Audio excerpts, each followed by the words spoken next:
So why should we play along with the idea that a brew will do the trick in this case? Does anyone really think the nation's most intractable problems can just be solved by throwing back a cold one? Look, this incident sparked a national debate over racial profiling, and President Obama said, as we have repeatedly said, this should be a teachable moment.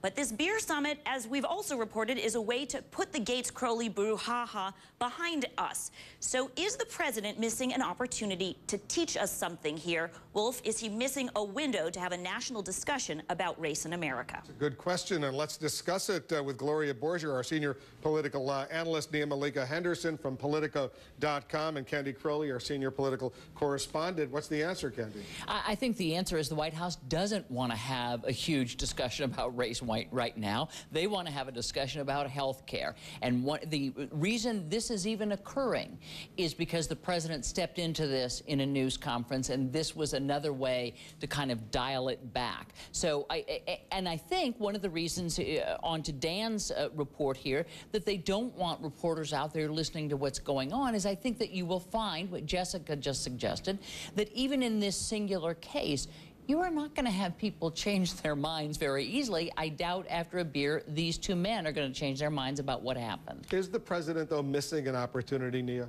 I think a lot of people probably think that he is missing a window here. This was the first real kind of racial flare-up of his administration. There'll certainly be more. I think people are wondering what he does next time. Because this event, I mean, as Candy said, they've done everything they can to dial it back and essentially make it a non-event. And this whole idea of it being a teachable moment, I think we're still wondering what the lesson is out of this. You know, I was surprised. I mean, I guess I shouldn't be surprised. As a former White House correspondent, I spent more than 7 years covering a president.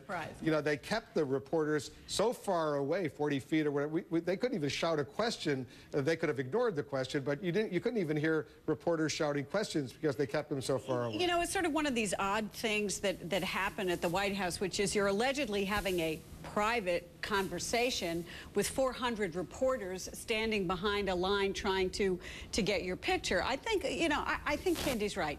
The President of the United States was trying to change the subject again. He wants to get back onto health care reform. If there's a teachable moment, as we keep calling it, it isn't going to occur in the White House. It's going to occur in the country and in the public debate that's ensued after this incident. And the sergeant can come out and talk about it. Skip Gates can come out and talk about it.